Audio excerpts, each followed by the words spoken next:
are presented by Plumas Lake Self-Storage in Plumas Lake, where lifelong local residents are helping other residents keep things safe, providing indoor storage units, outdoor RV and vehicle parking,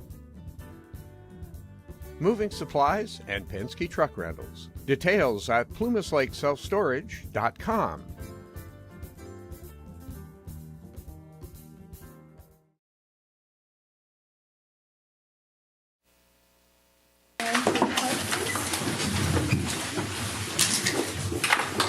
Salute, pledge. I pledge allegiance to the flag of the United States of America and to the republic for which it stands, one nation under God, indivisible, with liberty and justice for all. Any requests for agenda reorganization? Nope. Okay. Student report.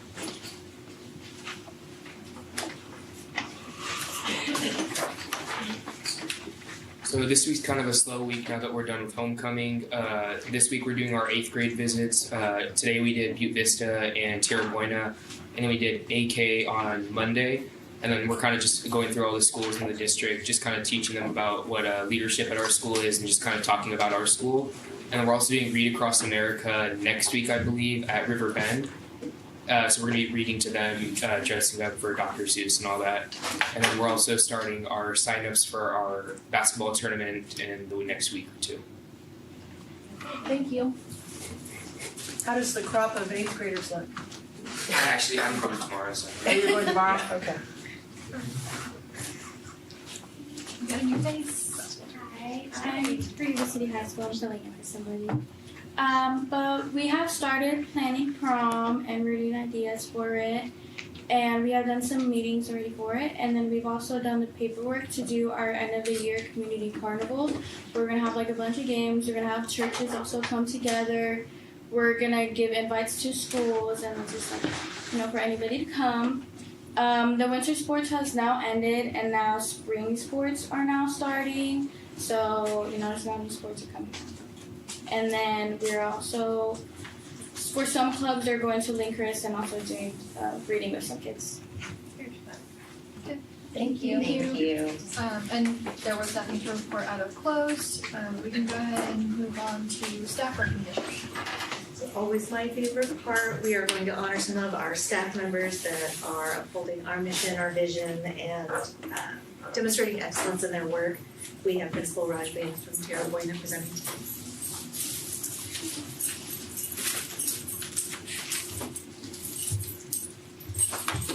Good evening, board and audience members. Tonight I have the honor of recognizing 2 extraordinary employees at Tierra Buena School. Both are members of our PE department in our middle school, and at this time I'm going to ask them both to come up. Mr. Justin Booth and Mr. Rick Fields. Good job, guys. Yes. I'm going to say a little bit about them individually and then collectively as well, because they are definitely a dynamic duo. While their title may be PE teacher, they definitely exemplify what it means to go above and beyond and uphold our mission, preparing our students for tomorrow's world. They build confidence, character, and community within all of our students and on our campus. I'll start with Mr. Booth. He is not only our PE teacher, he is also our CTE teacher in the middle school and our athletic director. In each of these roles, he takes time to make sure that the learning is engaging, it's relevant, and it's purposeful. He helps students really see that the effort they put in today is really what's going to give them opportunities for tomorrow. And just seeing him interact with the kids, he's always positive, talking with them, encouraging them, and he has high expectations. If you walk into his CTE lab, you're going to see all kinds of things happening. And I know some of you have been on our campus and you've seen just the amount of things that are in there, the 3D printing or the, there's so many modules in there. Drones. Cosmetology just showed up. He's going to sell it all to you. Yes, all kinds of things. It's not boring. It's not boring. And he really just helps students connect and make learning fun. He ensures that our athletic programs are running smoothly, that all of our students are representing our school with pride, that our coaches are well equipped, that they're also just modeling appropriate behaviors. And not only that, he serves on the Yuba City Education Foundation Board, so he's promoting that 5K that we're having this weekend, and we know that that Education Foundation really supports all students within our district. But don't take my word for it. You know, I always like to ask the students, what can you tell me about Mr. Booth? And they describe him as someone who's really nice. He's chill. He's not super strict. He's fun, and we still learn. He also takes his time every day at lunch to open up his case lab and have students come in. They're able to play games in there. They're able to just connect. They're able to have conversations with him while he's eating his lunch. It gives those kids a place to just connect and belong. Not only that, the kids shared that he really, through conversations, he's funny. And he likes to connect with them over sports and games. So I think when I think of Justin, I think that balance is really intentional, because that's just who he is. He's like, he can be really serious, but he can also be really just lax and fun, and it's nice that the kids see that in him, because he truly, he goes above and beyond. And then a little bit about Mr. Fields, who I'm equally proud to recognize tonight.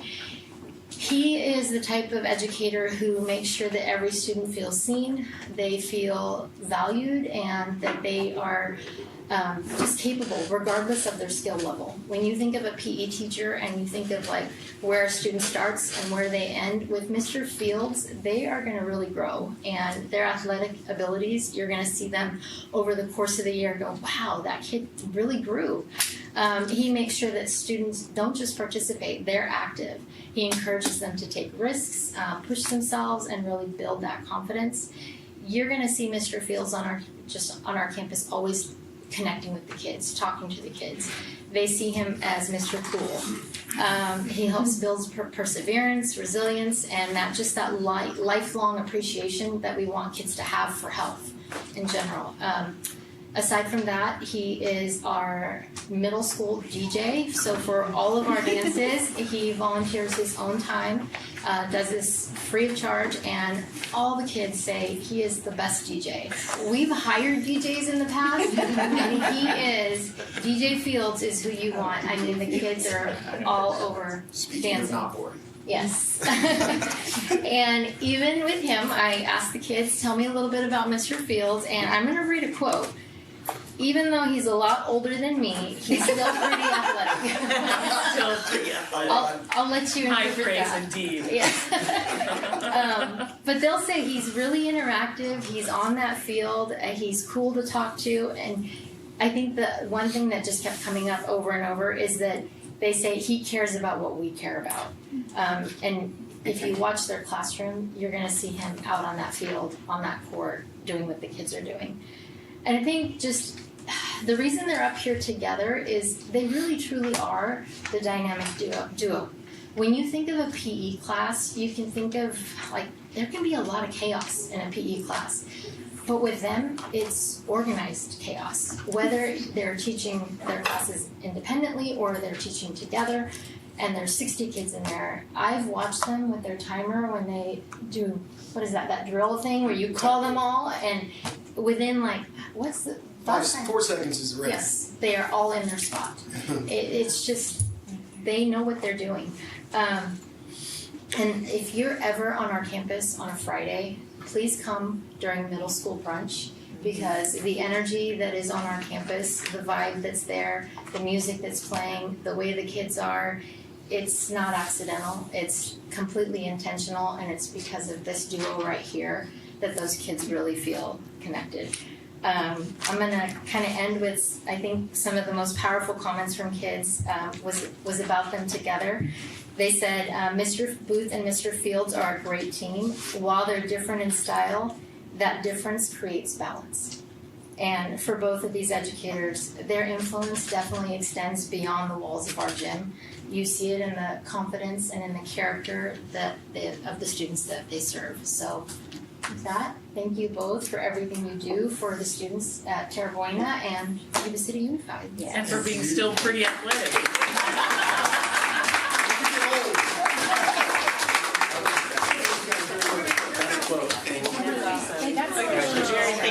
You guys gotta be Don't go anywhere. We have to document it. Photographically. Get a picture. Oh, there's a nice microphone in the way here. How about if I come over this way? All right, guys, smile. Thank you all so much.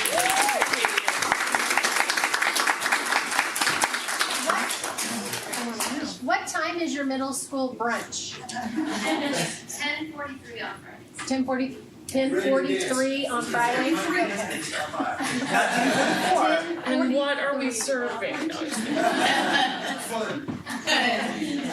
And then we're Sounds gonna move on to the Butte Vista Student Showcase. Thank you. I'd like to introduce Principal Jazz Peterson, principal of Butte Vista for how many years now? We have to have this conversation. She's the OG, I tell her. 25, I believe. So. Well, good evening to members of the board and to the audience, and we're really excited to showcase our school tonight. And I wanted to just start with some background information about Butte Vista. We are a TK through 8th grade school with approximately about 850 students.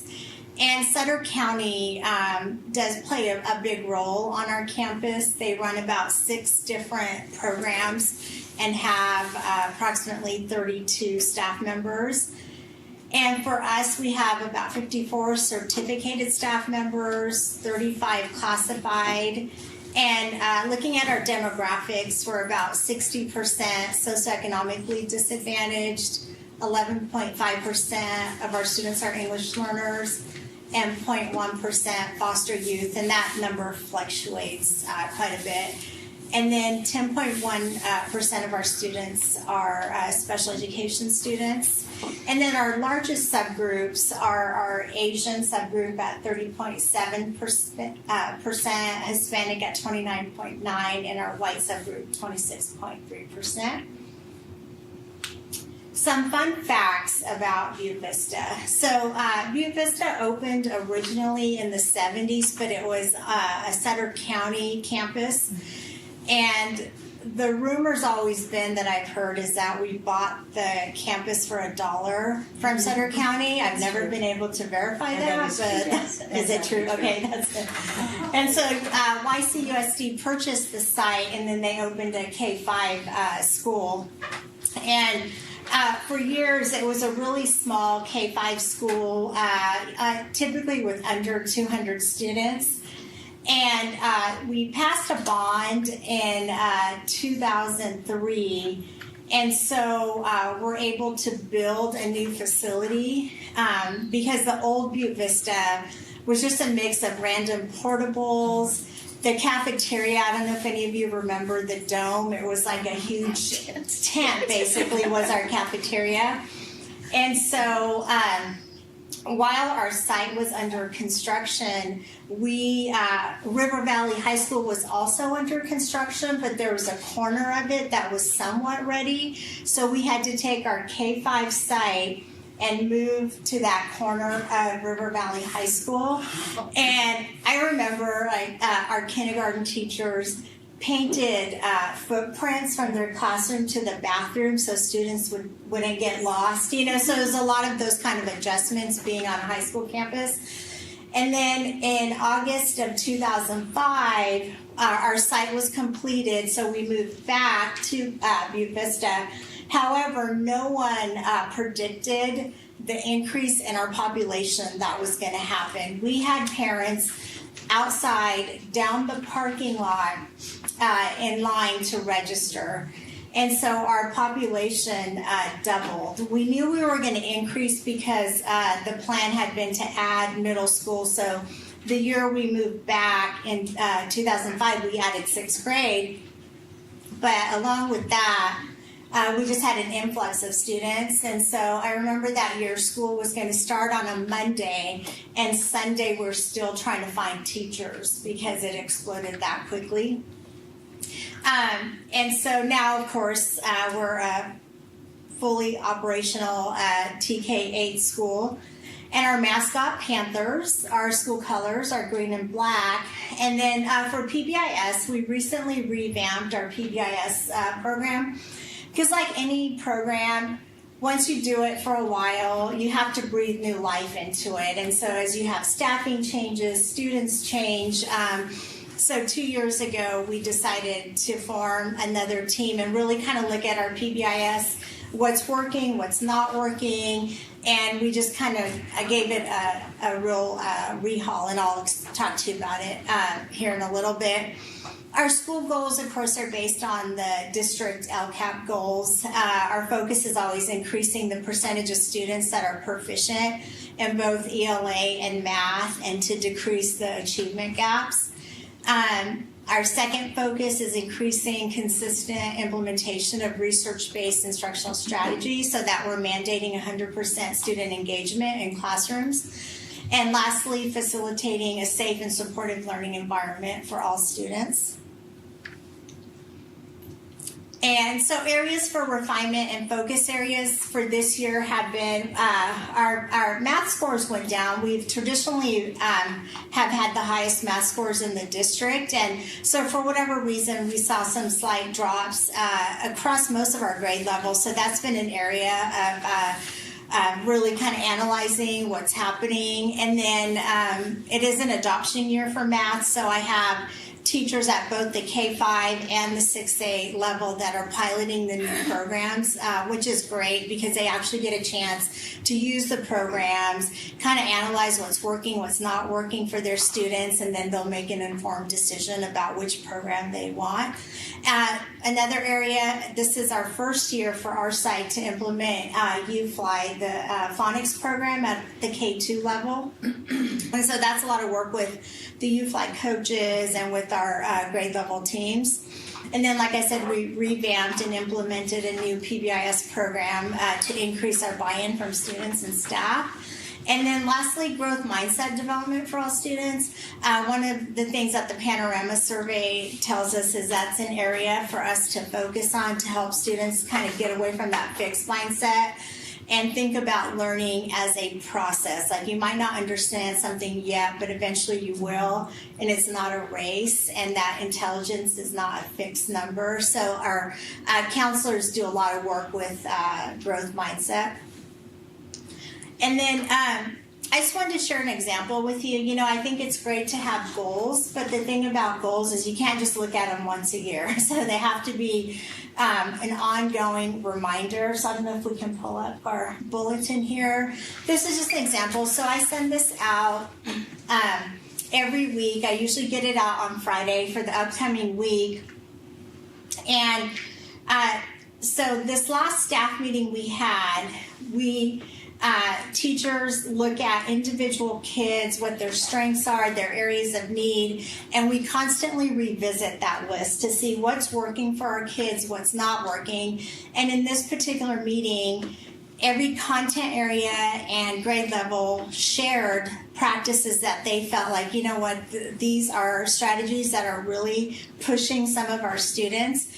And I highlighted in the bulletin for multiple reasons. Number one, like I said, your goals have to be, like, you have to be constantly talking about your goals and analyzing what's working, what's not working. But the other key is, you know, like middle school might share a new practice they're doing, which is having kids listen to podcasts and then answer questions, which is working on their listening skills. And so third grade might see that in the bulletin and, you know, go to middle school and say, hey, what does this look like? What are you guys doing? So it kind of creates that a cross collaboration among grade levels too.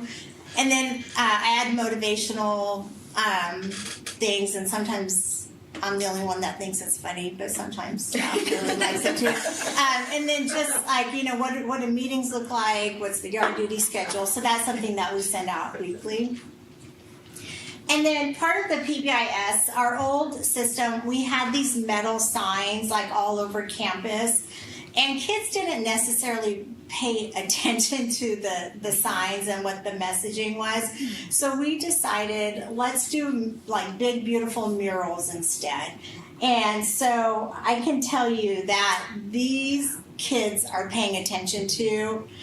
So they're in our drop-off area, they're in the hallways, both on the K-5 side and the middle school side, and they're very eye-catching for kids, and they're actually reading and paying attention to what the messaging is on the mural. So I just wanted to share some examples.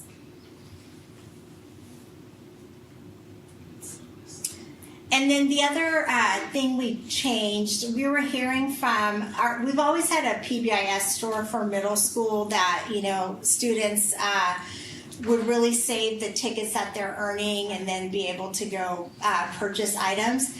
But K-5 teachers felt like the tickets didn't hold a lot of meaning, so we thought, let's just try the store for the younger kids. And like our first grade teachers were kind of nervous about kids like collecting tickets and holding on to them and then taking them to the store, but they've actually done really well with it and are enjoying being able to use their tickets at the store. So here you see we see first graders with our parent liaison and our social worker, and then Mr. Miller, our middle school counselor, runs the middle school PBIS store. And then to highlight some of our students' successes this year, the Sutter County Spelling Bee just took place a few weeks ago, and both Butte Vista kids finished in first place. So Annika Sharma in the 7th and 8th grade category finished first, and then Anya in the 4th through 6th grade finished first. So both those students are headed to the state spelling bee. And then I want to highlight some of our sports this year too. Our girls basketball, both our 7th and 8th graders won first place in the district tournament this year. Had a great season.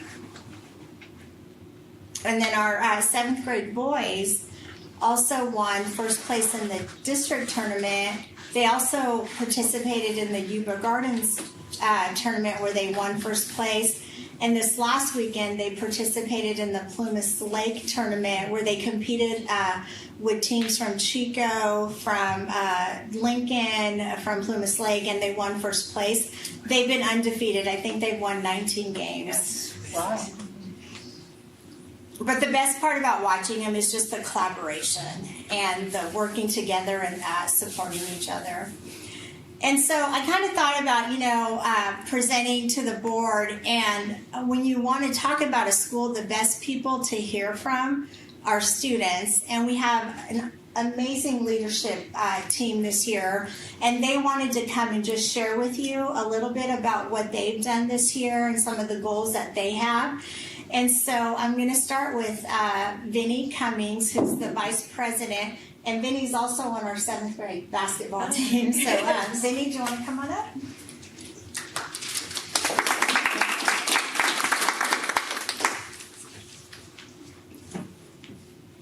Hello, my name is Vinny Cummings, and I'm our school's vice president. This year, I've had some great memories in leadership. There are many things that I'm looking forward to. We've had multiple dances, and I feel like we've had great success. There has been multiple staff per student games that we have held, and we look forward to holding more. Many of our students have made many great remarks to our teaching and office staff. Our students do a great job at keeping our school clean and showing Panther pride.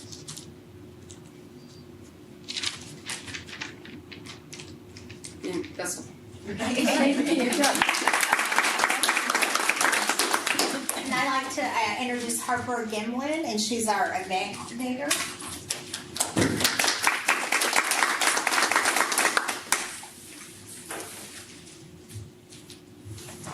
Hi, my name is Harper Gimlin. I am in 8th grade, and I am one of your elected officials in Butte Vista Leadership.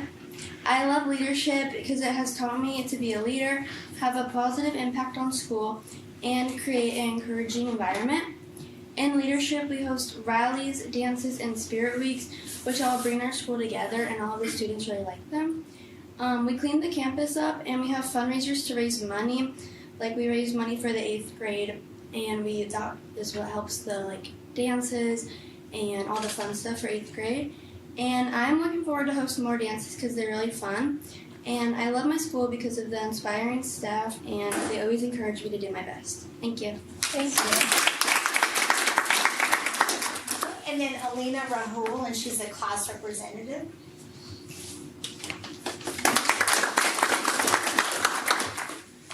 Hi, my name is Alina Rahul. I'm in 7th grade and a class representative at Yuba-Sutter. In leadership, I have gotten more involved with my school and got to be a part of great opportunities just like this one. In leadership, we promote stuff like fundraisers, spirit weeks, and dances, and all of the activities we put on. We also help students get more involved and spirited. We bring the school together with dances, rally, and staff versus student games. At Vista, we have great cooperative sports teams. We also have teachers that we can have fun with but also learn. Students at Vista connect and get along with each other, and we learn life skills, which is why I love being a student at Vista. In the future, I'm so excited to put on the haunted house because it was at the Fall Festival because it was a big hit this year. I've made so many memories at Vista, and I'm so excited to make more. Thank you for this opportunity. Thank you. And last but not least, Mariah Hall, who's also a class representative.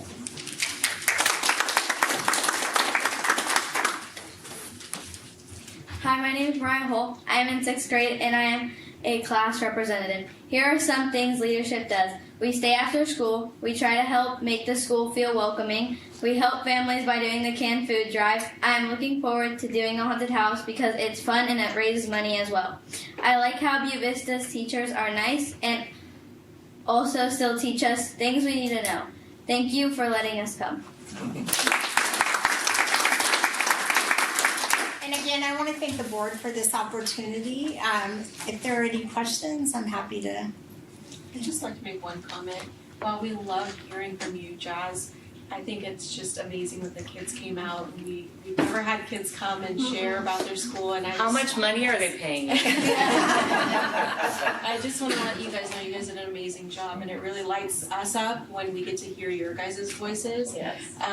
So we would highly encourage that from here on out. So thank you so much for including them. Yeah. And Vincent, was this more nerve-wracking than all the tournaments, or what? It's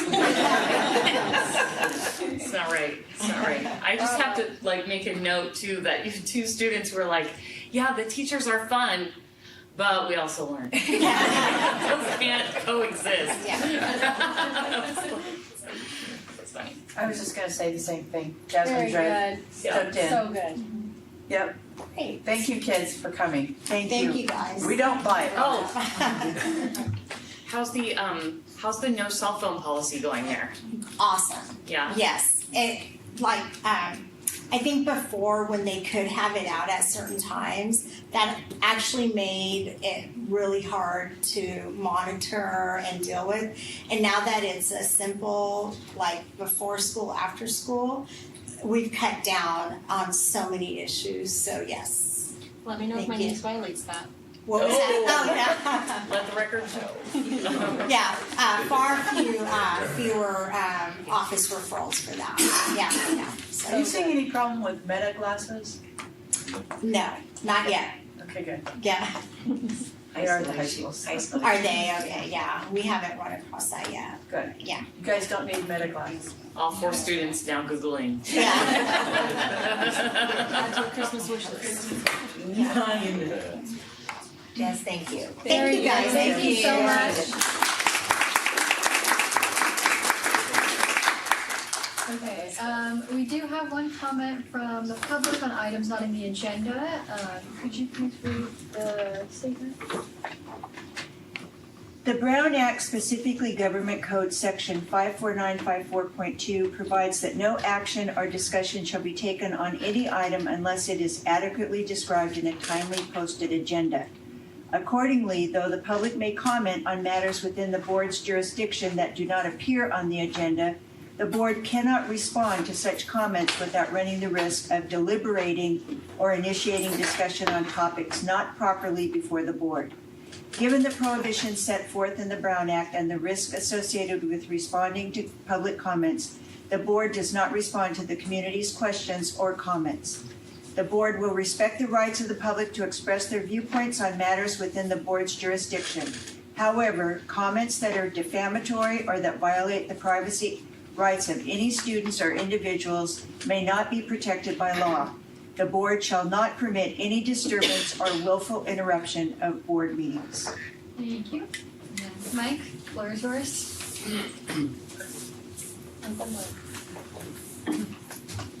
It's a tough act to follow, a bunch of kids. Michael Pasquale, community member. I will not give you my address because I'm an elected official as well. I recuse that from being said in public.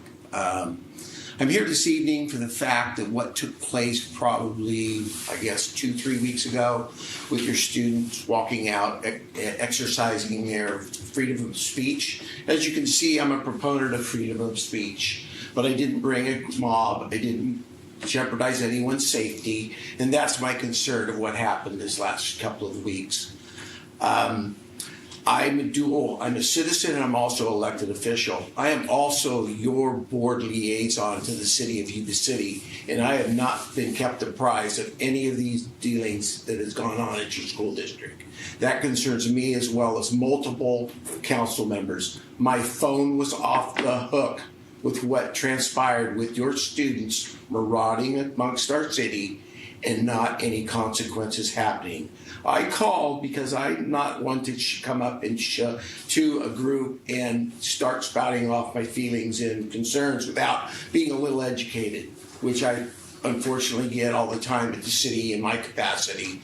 I called one of your members and asked, why did you allow these students to get out of school? And I was told that because of our state and the idiocracy that goes 45 miles to the south of us, that your Mr. Thurman allows these students legally to leave school. Personally, I think if you can't stop it, I totally understand it. My hands are tied multiple times with issues at the city, and we just have to deal with it.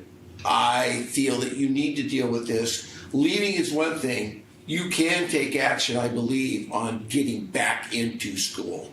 And I request that you please include me in any further discussions that I hope you do have, because I will show up. I don't know if any of the other board members or council members will. We are also bound by the Brown Act, so there would only be 2 of us at any given time.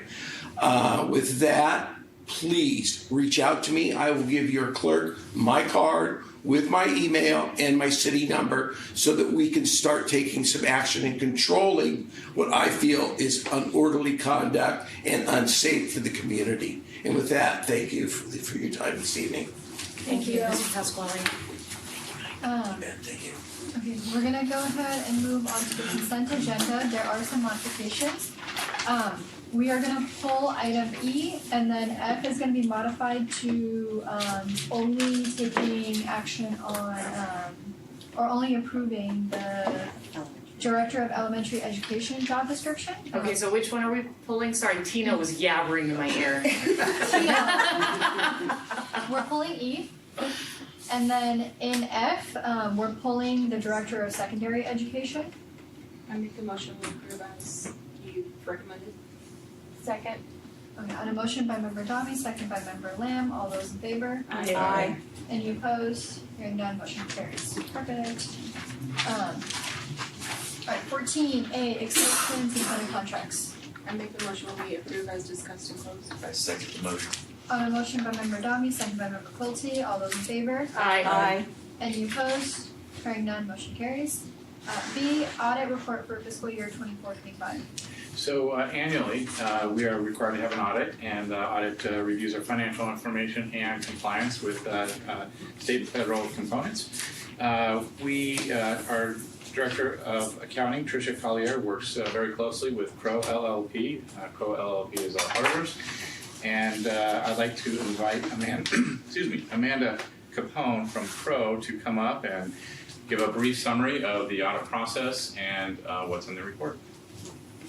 I feel like there was emphasis on that adjective brief. Can be brief. Good evening, I'm Amanda Capone. I'm a senior associate with Crow, and I will briefly describe the audit process and summarize the results.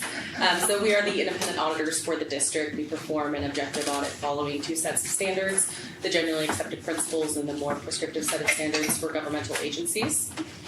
During the course of the audit, we take a specific look at any areas where management can apply judgment and estimates, including the local control funding formula, capital assets, pension and post-retirement obligations, and loss contingencies for legal matters. We also look at the qualitative aspects of accounting practice to make sure they are sufficient, which would include appropriate accounting policies and standard disclosures, the timing of transactions, significant risks, or any other unusual transactions. Overall, the audit process was very smooth this year. We had no problems obtaining information from management and would like to express our thanks to management for all information being provided timely, and we appreciate their hard work. It was a quiet year for accounting standards. There was one new standard that was implemented related to compensated absences.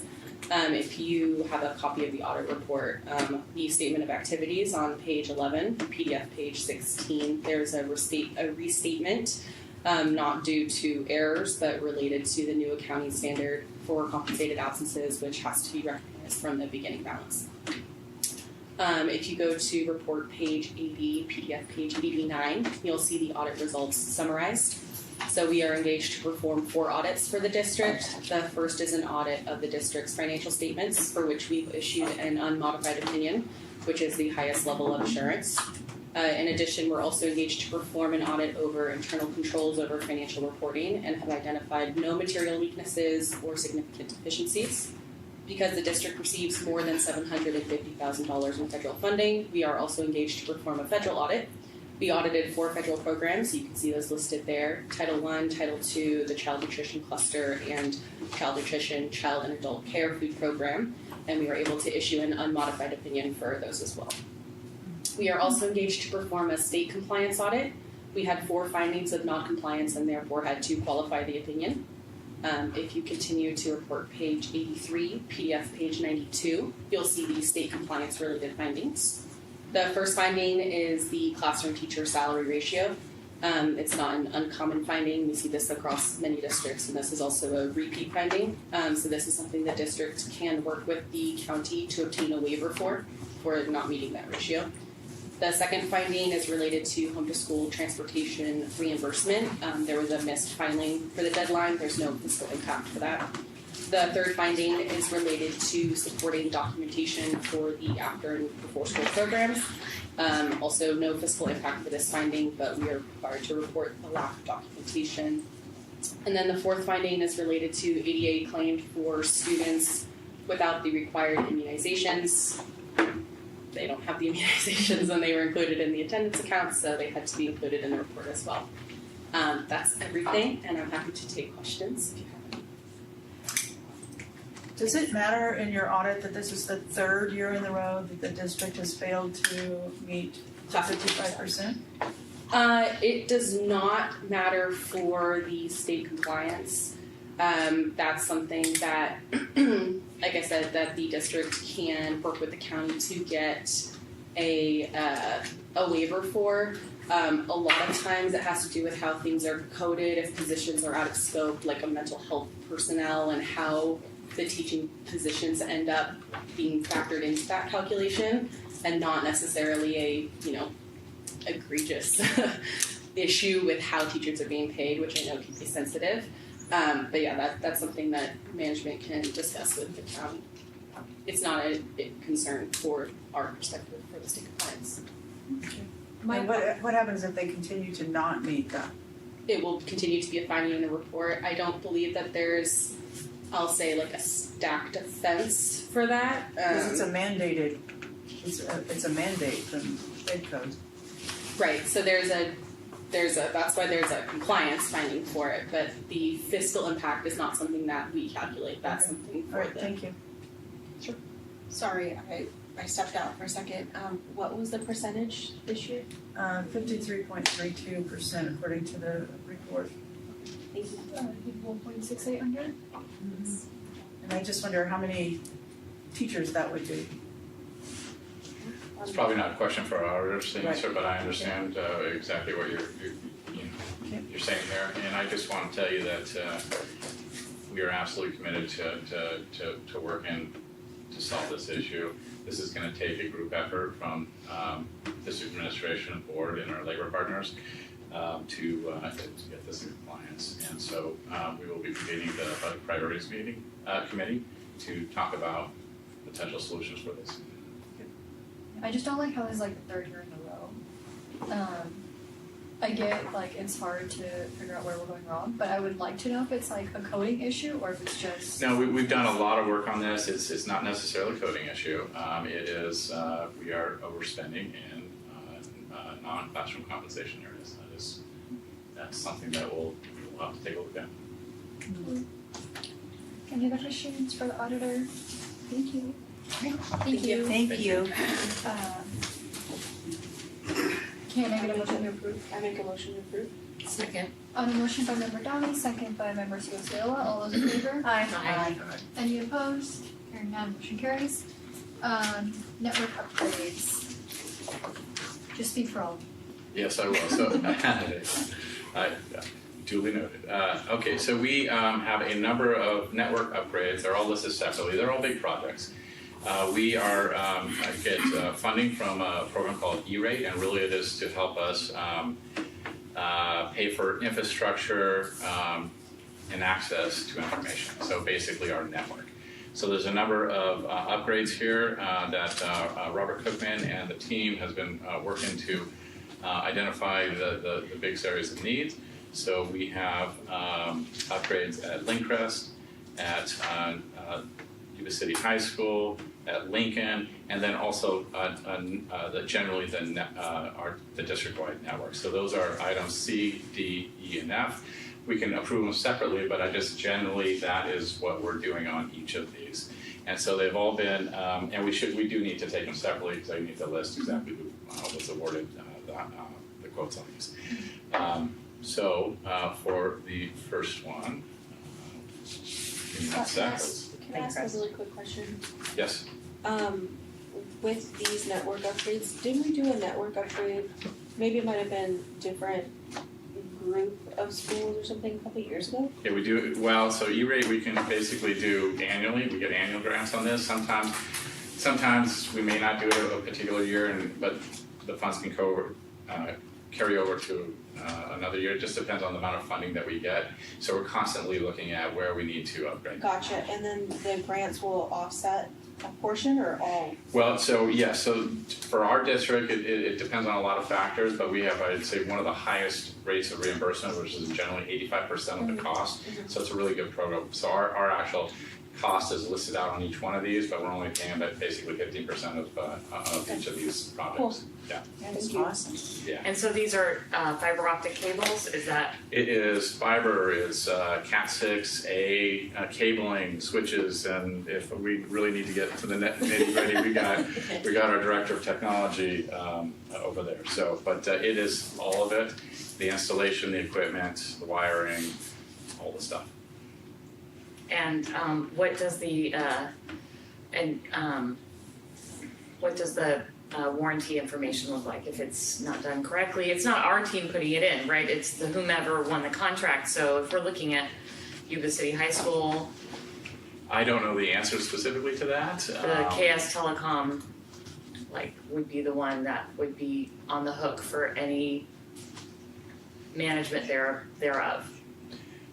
We have contracts in place; they have to install correctly, or we have some protections in the contracts. Okay. But it's not, again, this is where I don't really know. Some of the equipment probably has specific, warranties for the equipment.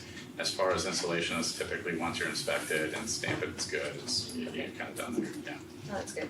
But otherwise the coverage is the same amongst the different, because they're different entities that want different bids, right? Like overall it's like the same thing we're getting.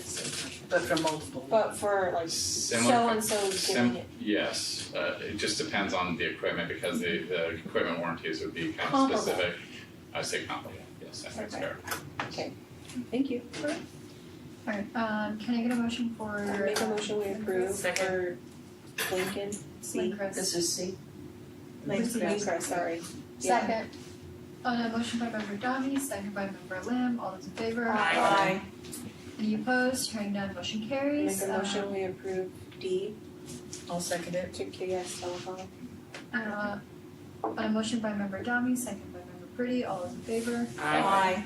Any opposed? Hearing none, motion I carries. make a motion we approve E to advanced communications. I'll second. On a motion by member Dami, second by member Pretty, all those in favor? Aye. Hearing none, motion carries. Sorry. I make a motion we approve F to CDWG. Second. On a motion by member Dami, second by member Ciociola, all those in favor? Aye. Any opposed? Hearing none, motion carries. That was a lot. It didn't move quick. Student Chromebook replacement cycle. So this is just our annual replacement of Chromebooks to continue with our Chromebook one-to-one policy. So basically, annually we replace 20% of our Chromebooks, and so this is a quote to move that forward. I have a quick question, maybe a request. I know that we're going down to the elementary level, and I know different board members have expressed different concerns or just an ask. I'd just be curious to know if you guys can find out how much time each grade level is spending on Chromebooks.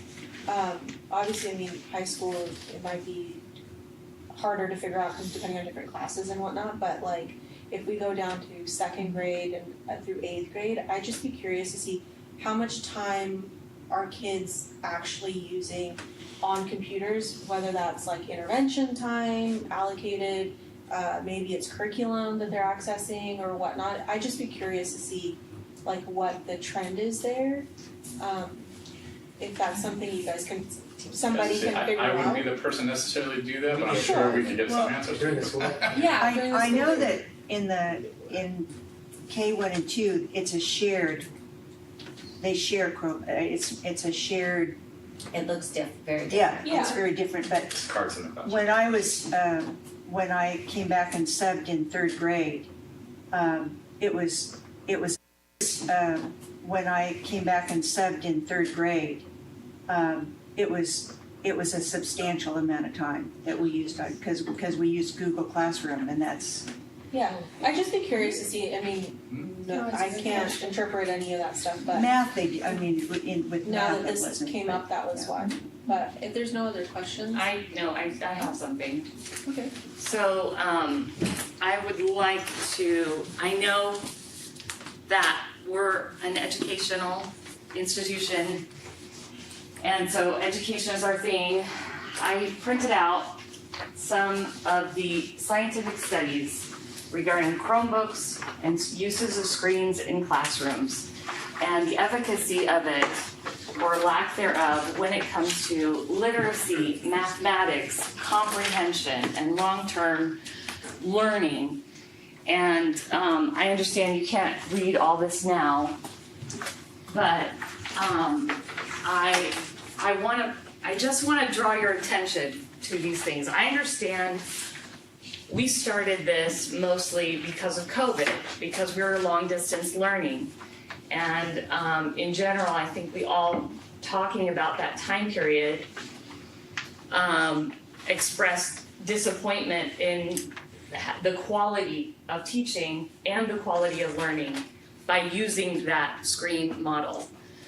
But now that we are far past COVID, can no longer use that as a crutch, I'd like this board to at least take a look at the science, since we are an educational institution and we're here to educate students. If there is a way in which we are teaching that they are not learning and the numbers are showing it out, then I feel we must take a hard look at what we are doing. This Oxford Learning, just a couple of things. There have been 49 separate studies that show consistently when students are learning, on paper, with paper, they score consistently higher tests, and those are 49 separate studies.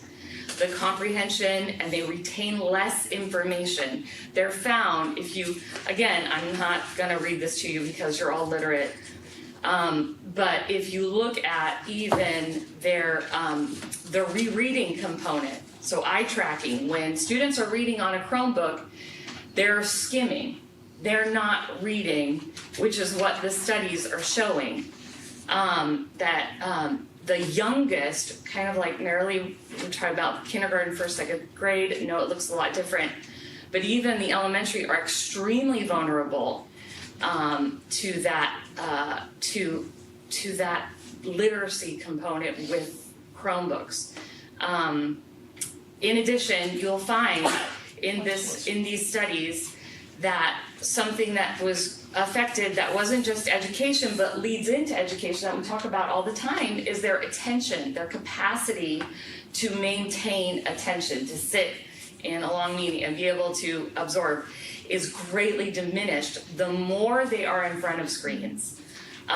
Likewise, social emotional behaviors, and we've all talked about this maybe anecdotally as to why the rise in instant escalation, why the lack of self-control or emotion that mightn't have been a classroom component 10 or 15 years ago, we're now seeing, and they're linking a lot of it to this overuse of screens where you have this instant gratification, and then suddenly when you're forced to not receive instant gratification, you're supposed to make this really difficult new neural pathway. There's no patience for it, and then you get the explosion and the anger, and so I just want to point out that is that the social and emotional component that we have as part of our mission statement, and I don't feel the science is showing that the overuse and the heavy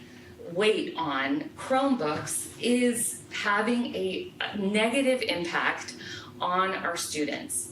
And it's with that, I understand once again why we did this one-to-one way back when. But I feel now it is, with the information that we have, that it is no longer justified. We can no longer promote this. It is a $1 million investment just for a 20% refresh on something that's actually hurting their education when we're leaning on it so heavily. All the Google Classroom, all of the assignments. There are multiple school districts across the United States that have discontinued the one-to-one program and have gone to a checkout system.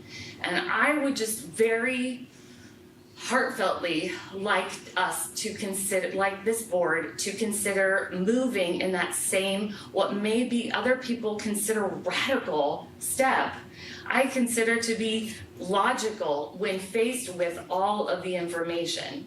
And I don't know of any of our schools right now that are like, we're good with reading and math, like we're like at the top. There's no one in all of California that is.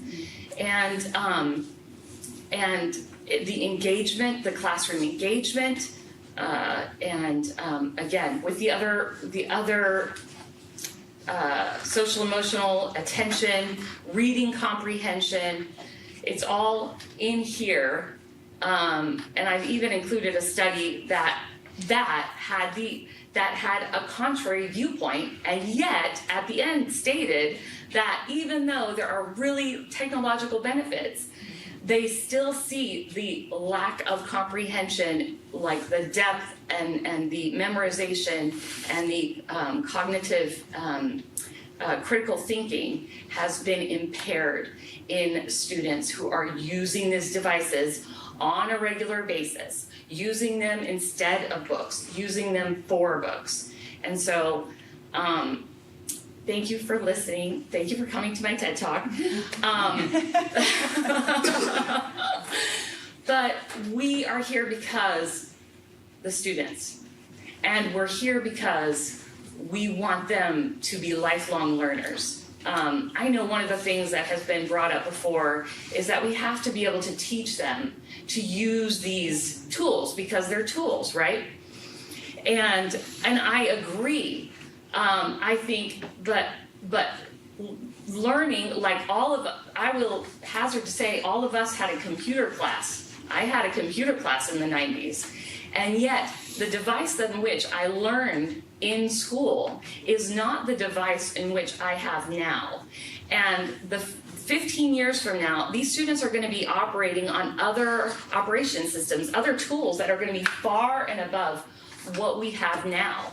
And so to use that as like a crutch for continuing these devices that are hurting our children is not as logical as returning to what actually helps them create critical thinking, logic, learning numbers and math, and continuing to strengthen that social emotional component, which is increased with human contact, which I think we've all said that on this board. Is like when we talk about after school programs and we talk about, laptops for after school programs, we're like, oh my gosh, if we could have a teacher, one of our people standing there, sitting and doing this stuff, we'd all be like, that's what we want. We don't want a company on a screen talking to our children. Like, we want our community, our teachers. I'd rather take that $1 million and invest it in a human person who has been trained and can interact with children. I know that doesn't go a long way with people, but that is so that all of that is just to say, I would like the board to consider to say no to this, and let's stop this one-to-one. Let's work on a new checkout system, making sure people have what they need, but discontinuing the heavy reliance in the classroom on these technological devices. Could I just make a comment? I mean, I really appreciate that, but I just want to tell you that it wasn't COVID. They were being used before COVID.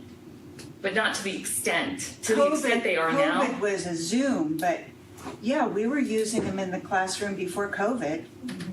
With Google Classroom, absolutely. They were writing, I mean, all of our ELA program was basically on, a lot of it was on Google Classroom. There were still, teachers, students, teachers teaching students and things like that.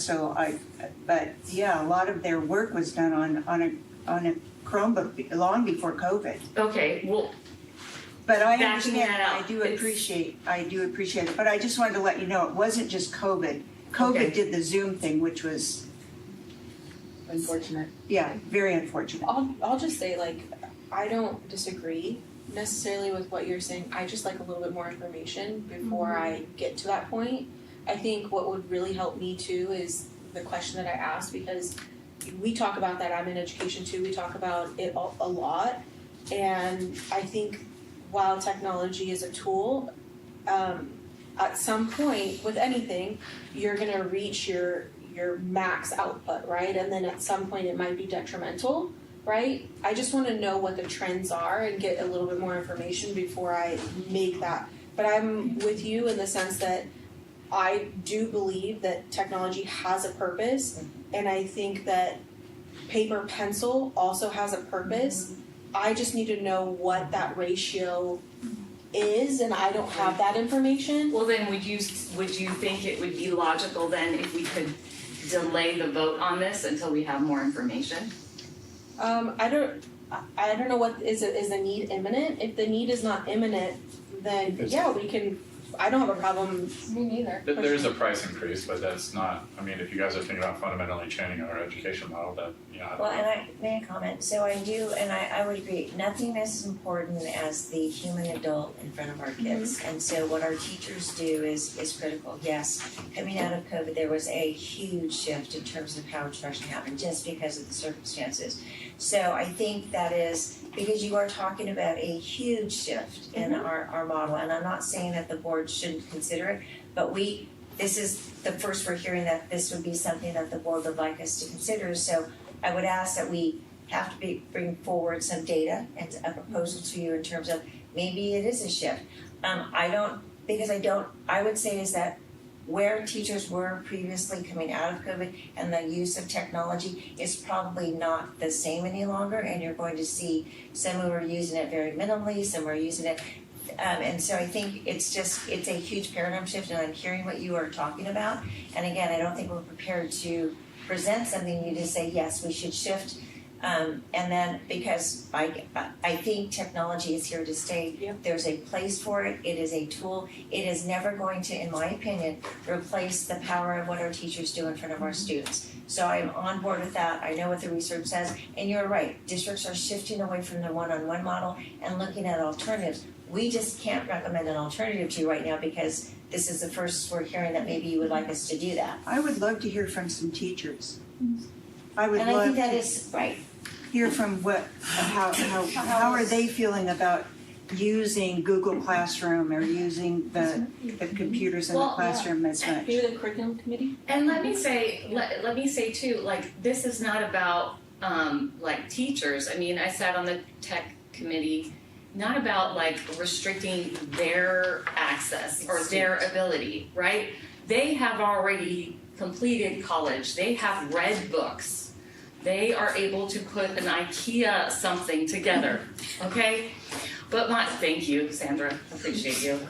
But we're trying to create those cognitive and neurological pathways for future voters.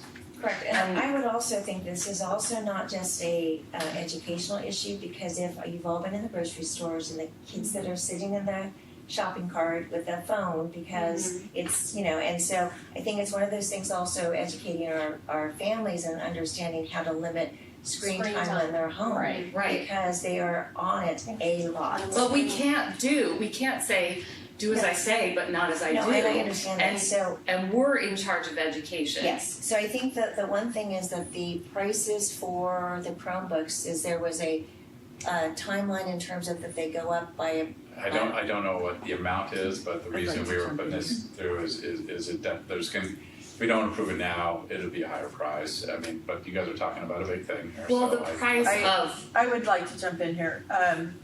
I think that while I 100% agree with you, and I know that a lot of teachers are going to pen and paper only, especially English teachers who are looking at writing because plagiarism and just outright AI usage is insane.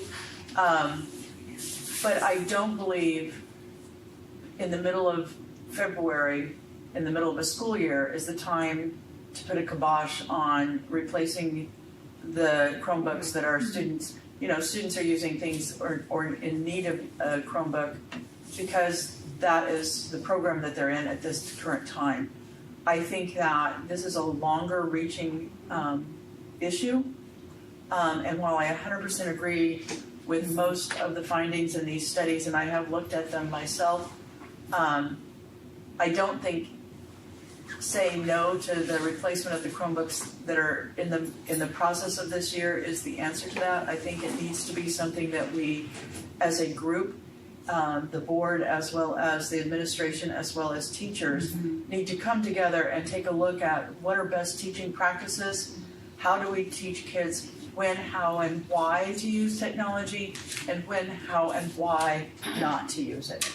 I think that's something that we need to take a very close look at.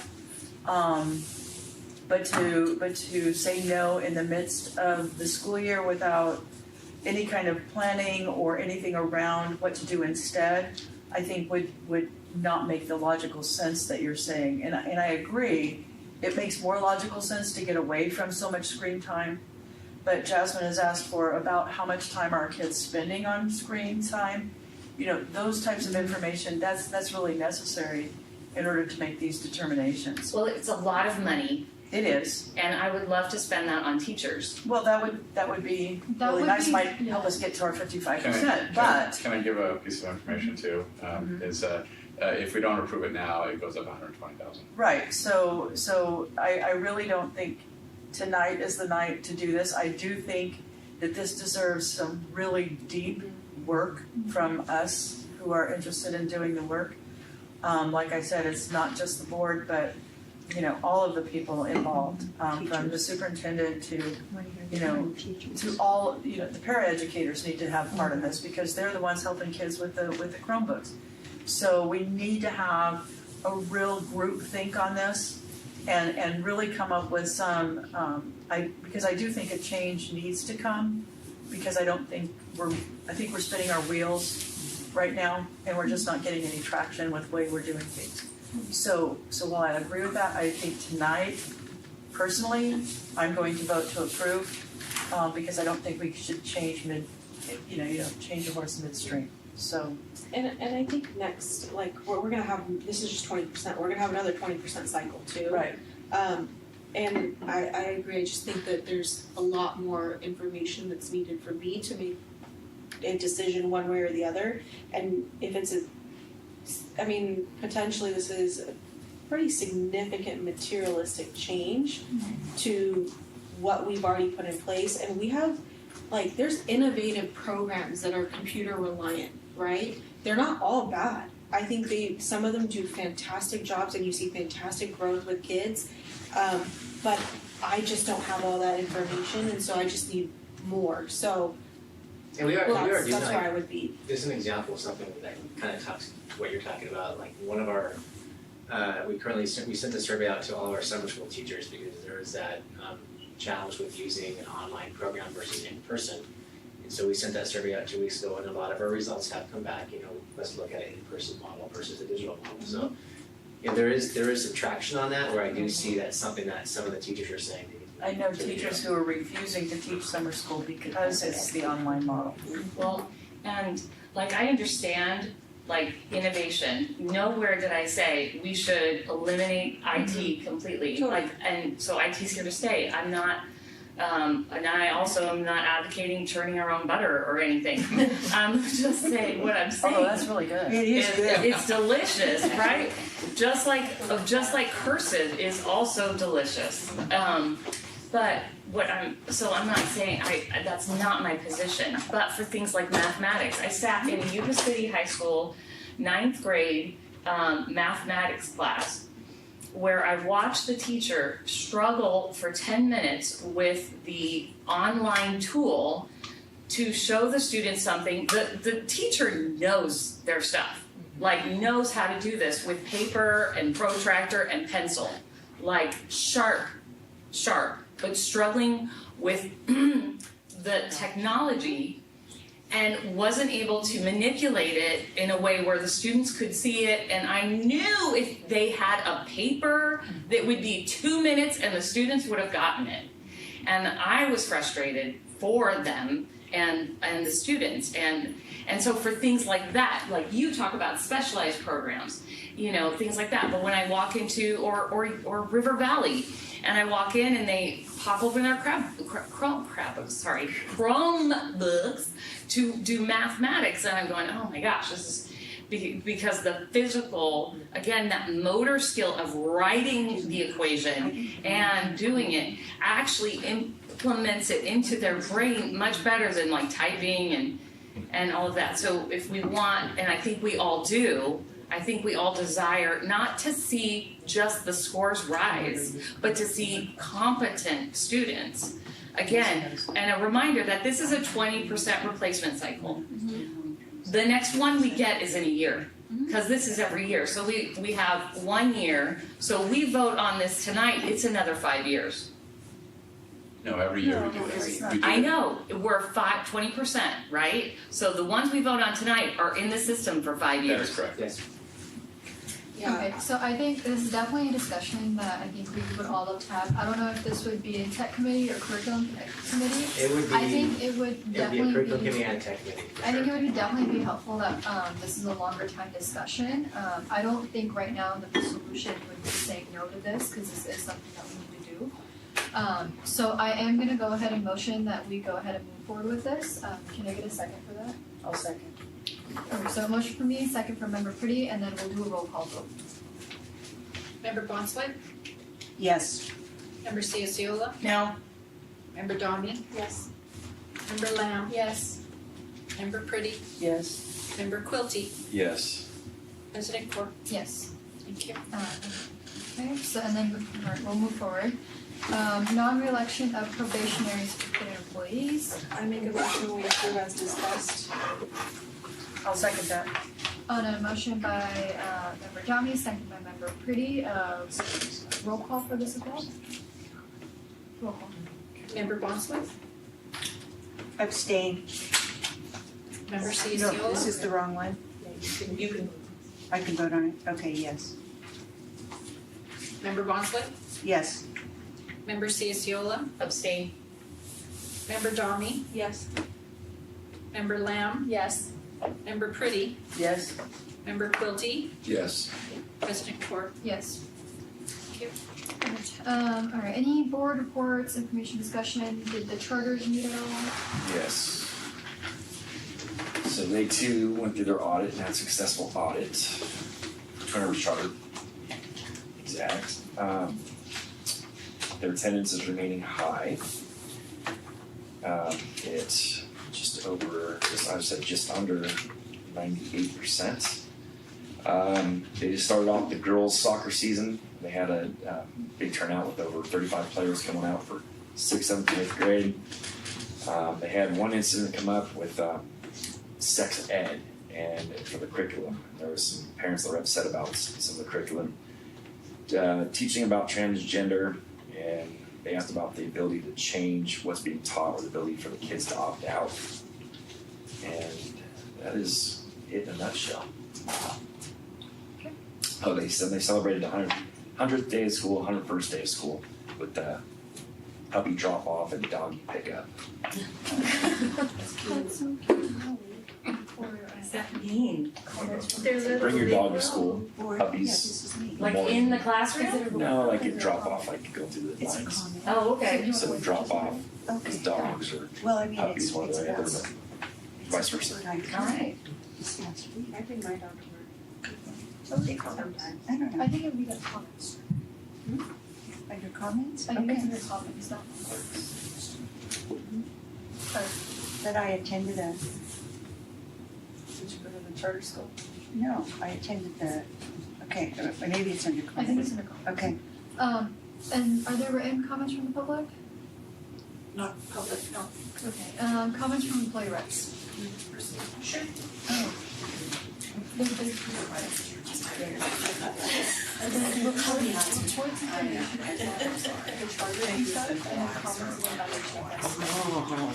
That I attended? Happy Tuesday. It's 8:10. I'm so excited because we're almost done, and that means I can go home and get a full night's sleep tonight. Obviously, the main thing that is on my agenda and my mind tonight is the opening of negotiations on Thursday. I look forward to working with a changing district team and our changing team to move forward with negotiations. Scott, we're happy to help you spend down that money. Thank you for your transparency and honesty regarding the reasons why we were unable to meet that goal. I appreciate that. Kirsten, if you have an extra copy of that information that you shared with the board, I would love to have a copy of that. Okay, thank you so much. Really, that's all I have. Again, the big thing on the mind of our YCTA team right now is preparing for negotiations. Thank you so much. Thank you. Oh, I also wanted to say, sorry. I also wanted to echo the earlier sentiment that it was so amazing to see the students from Butte Vista here tonight. And I can't wait to go to brunch at Tierra Buena. Yeah, with Mr. Leon's music. Good evening, board, staff, and audience. Yeah, we had audience staff. That's like, Mercedes Geraldo representing our classified staff. And I'm going to start with, coming back to school on Monday, it is just so cool to see those shiny waxed floors. It just has that fresh feeling. And of course at Yuba-City we do have halls and that sort of thing, so we really get that benefit.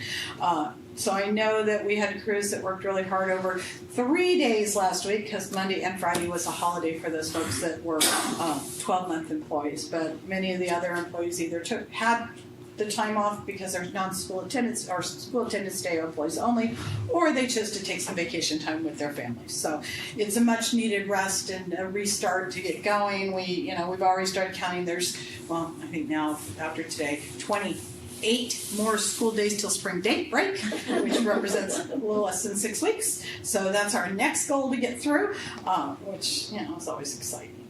I'm really disappointed this year that the district didn't get out any notices for the paraeducator conference. It wasn't by lack of my part. I sent it to many different department heads that might have paraeducators under them. I was hoping to get some child development assistants in there, maybe some of our ELOP paras, but we didn't send anybody. And that's disappointing because it's really, really a good conference, and paras who are in the classrooms next to our teachers, supporting the students' learnings, they're not trained properly. They just don't get the proper training. We, the time allowed for training within their work hours is not really there. So to be able to send people to things like the Paraeducator Conference is really beneficial to our employees and to our students. So I'm hoping that next year we look at that a little differently and look at branching out. It is not just for special ed paras, and that's all we've ever sent. It's not even just for paras. It's for anybody who works with students or around students. There's so many different classes to take. So there's that. I just want to address, some of the stuff that you're saying on technology is spot on, especially like we say when we see their kids in the grocery stores. I don't know why parents have to have TVs in their cars. That was when we talked to our children. My son actually said that to somebody. He said, hey, there's a TV if you want to turn on. He's like, well, that's our time to talk. Why would I turn on a TV? So, but in the classroom, and being somebody that works in a classroom, I work in 6 different math classrooms at Yuba-City High School this year. Most of our teachers do use the Google Classroom. I do work with one that does not. Those students are at a disadvantage because there's no notes posted.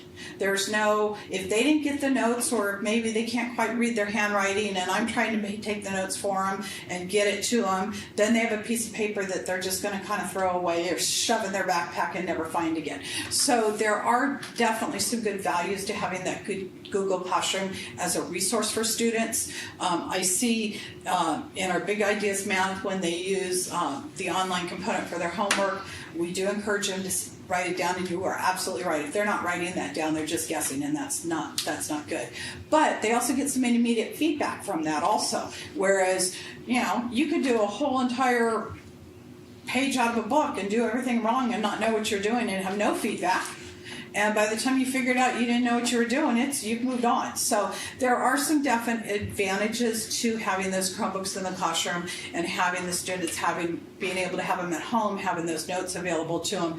However, I agree. I don't think that anybody should be on the Chromebook all the time. The summer school, I've worked summer school for many years, the Edgenuity, it's a tough go for our students. It really is. It's a lot of reading, which I know reading is important, but it's kind of in a language they don't really understand. It's very academic on this Edgenuity, and they struggle with it because it's different. So I do think there are advantages and disadvantages, and I think that you've made the right decision to continue with it until at least you can further investigate that. All goes well. We're going to be ratifying some of those MOUs, if not all of them, this week. So you're going to have some things definitely at next board meeting. We are also, if all goes well, we will be sunshining in our next board meeting so we can get started on negotiations. We actually already have dates set in April, looking ahead. And on that personnel listing, I noticed we actually hired our very first VEPA assistant. So very cool. I don't know where they're going to be working or what they're going to be doing, but that's our visual and performing arts assistant working with the grant money, and that's a job description that we approved last school year. So it's good to see that that's happening. I think it was Jazz Peterson talked about my growth mindset.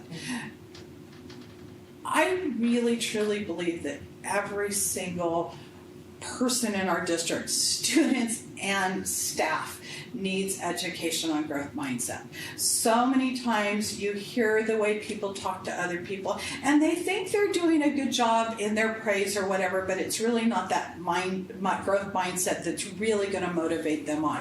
So I think that as a district, investing in that so that we are all on that same page would be beneficial to all. And with that, have a good evening. Thank you. Thank you. All right. Comments from board members. Mary Lee? Okay.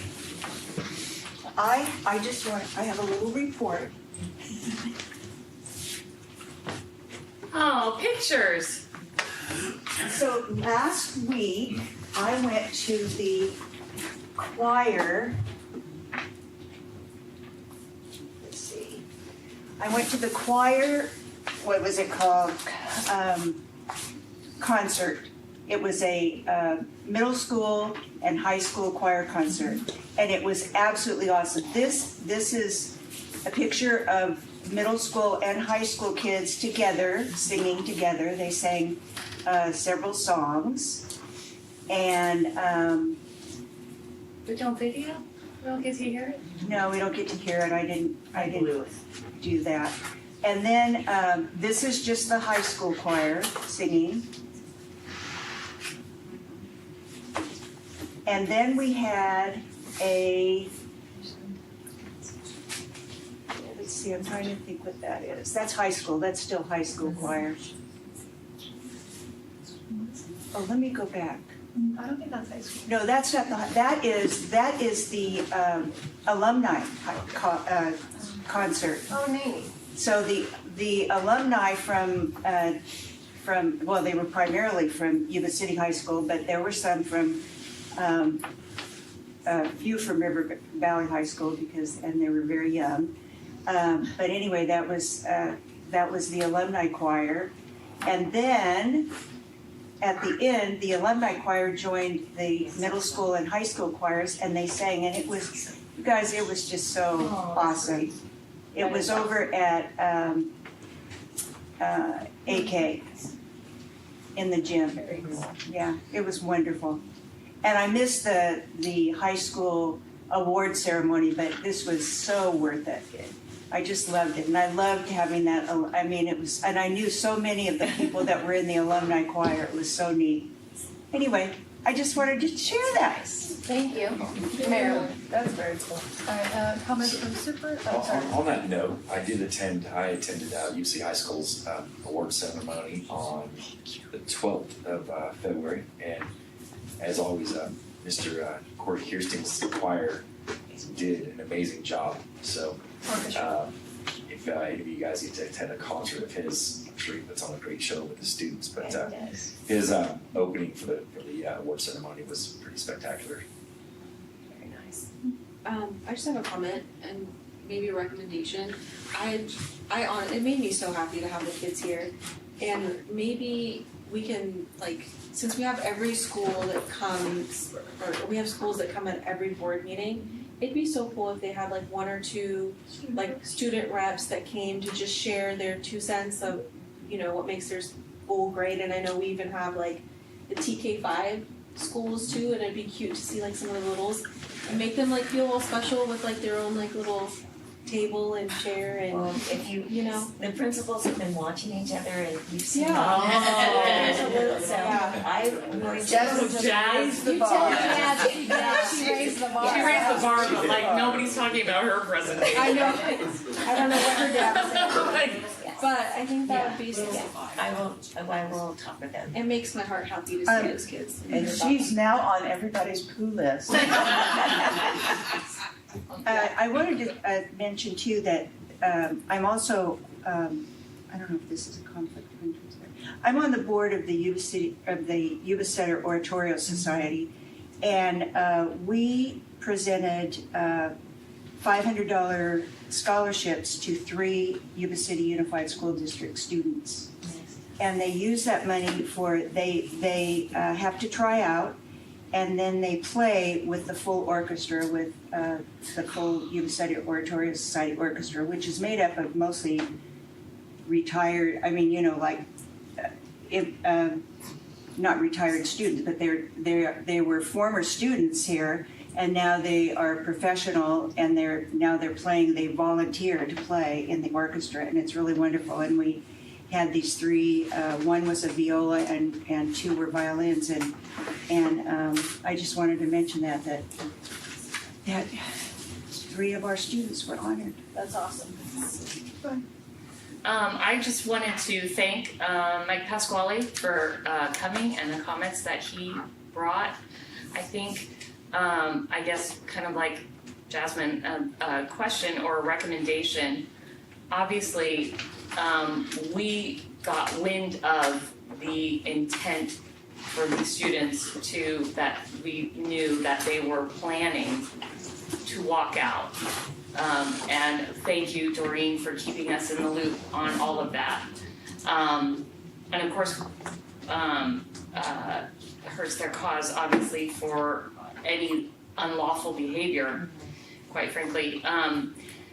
My question or recommendation, again, is just we in instances such as these where they are leaving our campus, are we connecting with the City Council and the YCPD in advance of all of this? Police are.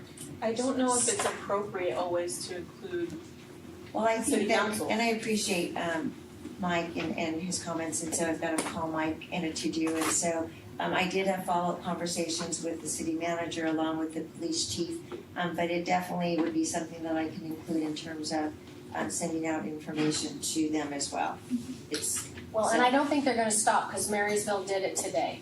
Well, I talked with the Chico superintendent. It was kind of wide, very wide across Northern California, so it is continuing. So, but I definitely can make sure that I've included city manager, Mike, and the police chief. So I've already had communications about how we can communicate regarding what's going on.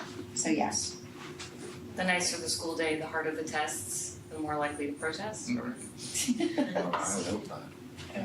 Comments from superintendent? Yeah, just a reminder, your Form 700 is due soon, so if you have the form in front of you, that means we have not received it from you. You can do it also electronically online, but we do need to get those in for you as required by statute.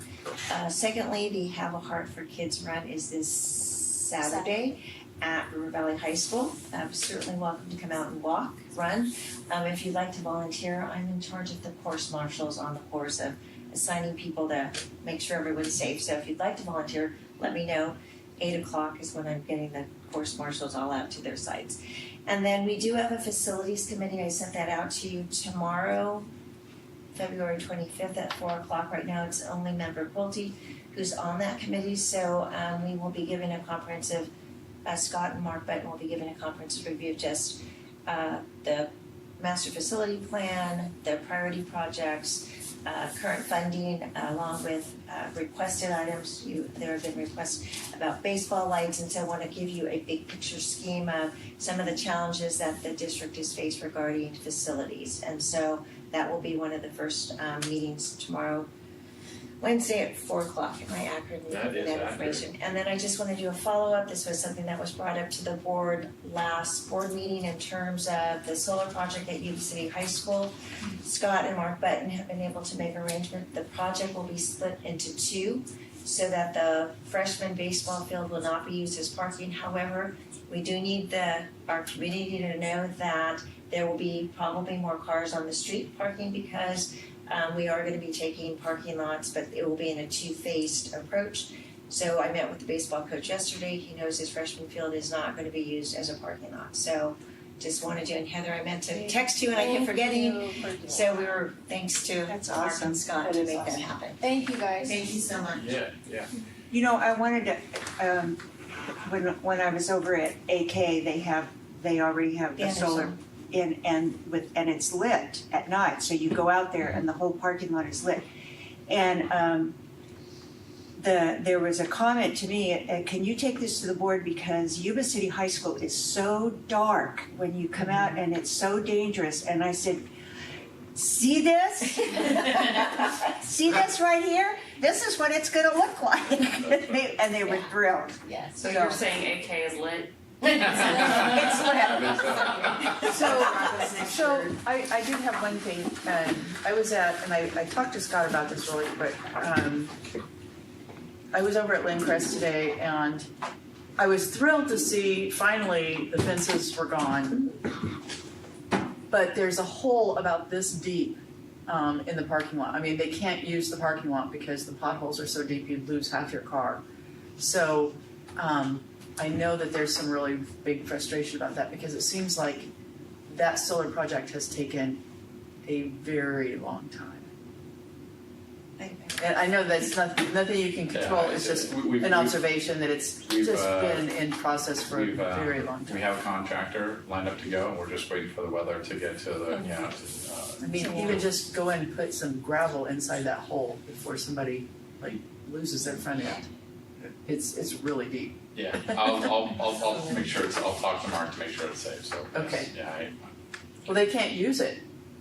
It's so messed up. They can't use the parking. Yeah, I know. I don't think we're going to be able to make it safe until we asphalt it, but I can inquire. Okay, thank you. Okay. Motion to adjourn. Second. Just hope that the people who put holes in the ground are. Next board meeting is March 10th. Open session's at 7. And a motion by me. Second. I'll second it. Well, on a motion by member Domi, second by member Seosila. All those in favor? Aye. Aye. Any opposed? Hearing none, motion carries. I'm opposed.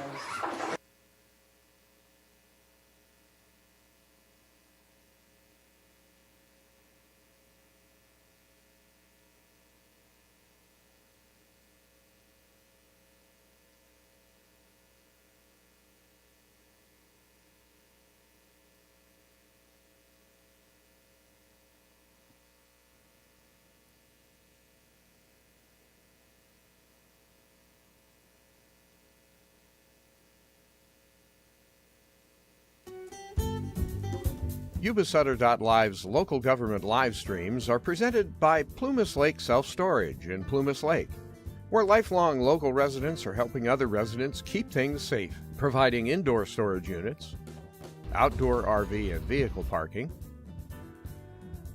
moving supplies, and Penske truck rentals. Details at plumaslakeselfstorage.com.